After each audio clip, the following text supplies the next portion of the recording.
Bonjour à tous et bienvenue sur la chaîne de Mental Goblin Noob.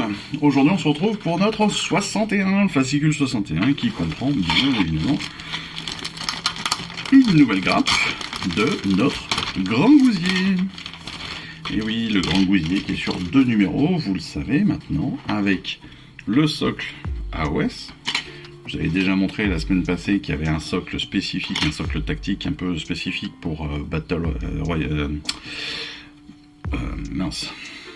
Old World, on va dire. Hein, et là, on est sur toutes les petites finitions, les options. Vous voyez, on a une cage, on a des différentes armes, on a des têtes encore. On a le personnage qui le tient dans la main, le personnage qui est dans sa sacoche. Qui est bizarrement plié d'ailleurs. À mon avis, il y a plusieurs personnages dans ce sac. Parce qu'on a un bras ici, on a 2 jambes, une tête. À mon avis, il y a au moins 2 ou 3 personnes dans ce petit sac. C'est pas bon signe pour eux. Mais on a plein de têtes, on a encore des pieds différents, sabots. Très très sympa ça. Voilà, alors on a une arme faite de multiples armes qu'il a dû récupérer sur le chemin. On a la magnifique vache. Celle-ci, elle est top. Franchement, je pense que ça, c'est une option qui va être forcément sur la figurine. Mais on a vraiment plein d'options d'armes. Là, on a des branches, enfin, c'est même quasiment des troncs d'arbres qui servent à taper en massue ou en... Waouh. Ça, c'est une masse. Mais une masse qui sert... qui est à la fois un arbre et puis une tombe.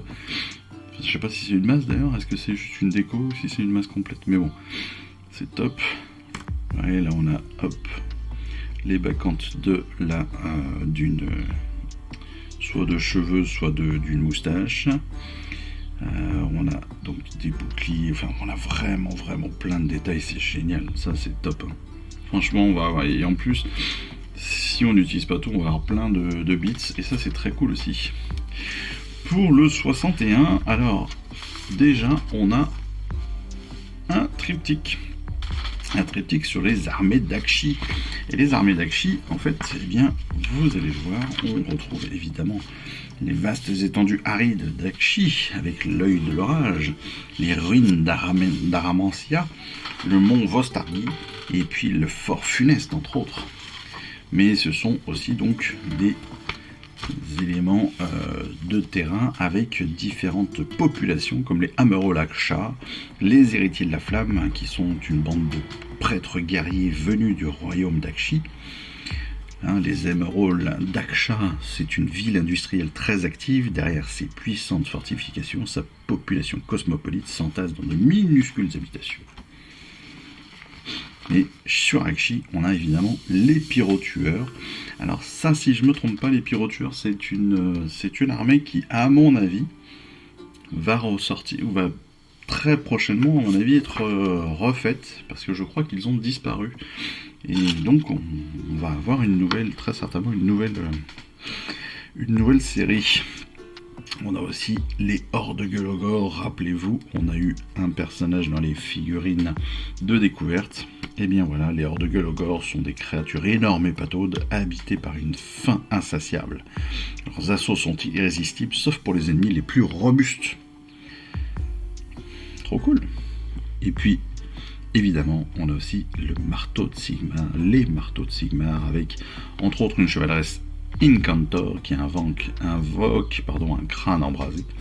Les marteaux de Sigmar furent la première hoste de l'orage à être assemblée, et c'est un honneur dont ils sont fiers. Marchant sur leur célèbre héraldique bleu et or, ils ont servi dans toutes les grandes guerres et batailles du dieu roi depuis que ce dernier a lancé sa campagne de reconquête. Ça tombe bien, c'est un tout petit peu le schéma de couleur qu'on nous propose depuis le début.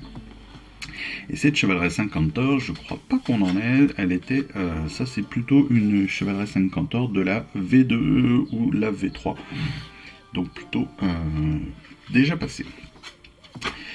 Alors, dans ce fascicule de cette semaine, on va découvrir évidemment un peu plus sur les royaumes du feu, avec toujours cette problématique que je déteste, vous le savez. Alors on nous dit que les fascicules sont en réimpression. C'est peut-être bien possible. Avec encore une fois les royaumes du feu, une explosion éblouissante illumine le ciel, tandis qu'une pluie de cendres s'abat sur le sol. La chaleur est aussi intense que les passions et les tempéraments des habitants d'Akshi, le royaume du feu. Ici, les flammes de la guerre ne s'éteignent jamais et les armées s'affrontent avec une fureur incandescente dans un conflit sans fin. Oh, j'aime pas ça. J'ai tout arraché comme un bourrin. Là, on passe évidemment. Alors, on n'a pas d'assemblage cette semaine parce que tout était dans le numéro 60. Et donc, on a une partie peut-être plus importante au niveau de la peinture. Et justement, du fait du grand gousier, parce que le grand gousier, forcément, il va nous prendre un petit peu de temps. Parce que c'est une grosse bestiole, bien sûr. Puis, on a tellement de petites choses à faire si on le souhaite. Il y a tellement de détails. Je vais adorer faire la vache. Ça va être génial. Ça va être génial. Mais là, on utilise vraiment de la totalité, quasiment, de tout ce que l'on a comme peinture. On va pouvoir s'amuser sur les couleurs, sur les ombrages. On va vraiment pouvoir se faire plaisir parce qu'on a tellement d'éléments possibles. Regardez-moi ça. Ces pantalons avec des textures différentes, avec des tissus différents qu'on va pouvoir mettre en couleur de façon différente. Là, on a un magnifique jean aussi. Et puis, on voit aussi tous les réaux. Ça tombe bien. On en a déjà un petit peu parlé, mais c'est parfait. On voit vraiment maintenant le début de l'application des réaux et on voit vraiment à quoi ça sert. Et là, vous voyez, on fait vraiment ressortir les choses, les tissus, on fait ressortir toutes les arêtes par ces réaux, ce qui donne vraiment du volume et de la luminosité aux différentes parties de nos figurines. Vous voyez, là, le Slaanesh Grey qui est utilisé pour rehausser donc toutes les parties qui étaient faites en Bareknar Burgundy. Donc c'est plutôt sympa à voir et à comprendre. Donc ça, ce sera vraiment à étudier. On verra ça dans la vidéo spécifique de peinture. Et puis pour les tactiques, eh bien, on va parler de tactique de l'ordre. Pour les parties, le début de la partie de règles. Donc tactique de l'ordre chez les Caradrons entre autres. Évidemment la charte d'unité de notre Gargan Grand Gousier.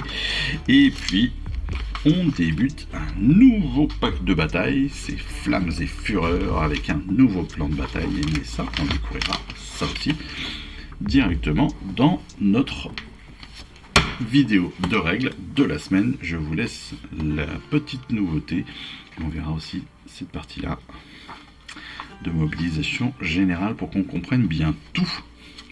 Les prochains numéros, je mets ma main pour que vous puissiez pas lire les prochains numéros. C'est le 62 avec deux nouvelles teintures de peinture, le White Scar et le Sybaric Green. Et puis notre 63 dernier numéro du mois, c'est l'Amiral Arcanaut, la dernière figurine de Caradron de la collection. Voilà. Une bonne petite semaine, hein, avec encore une fois cette grappe bien généreuse, en bits entre autres, mais daté un petit peu de 2005, c'est pas grave. Ce nouveau fascicule, j'espère qu'en tout cas cette vidéo vous aura plu.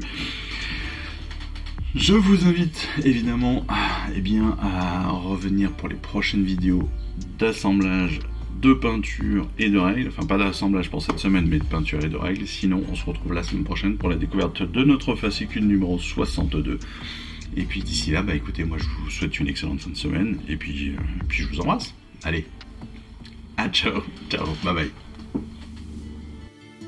Je vous remercie d'avoir suivi cette vidéo. Si ça vous a plu, abonnez-vous, lâchez un petit like et un commentaire et suivez-moi sur Instagram où je poste régulièrement des photos de mes dernières réalisations et dernières peintures. Et puis comme il est maintenant de tradition sur la chaîne, je vous souhaite une excellente fin de journée et surtout, lisez bien, collectionnez bien, assemblez bien, peignez bien et jouez bien. Allez, je vous embrasse et puis je vous dis à très vite. Allez, ciao, bye bye.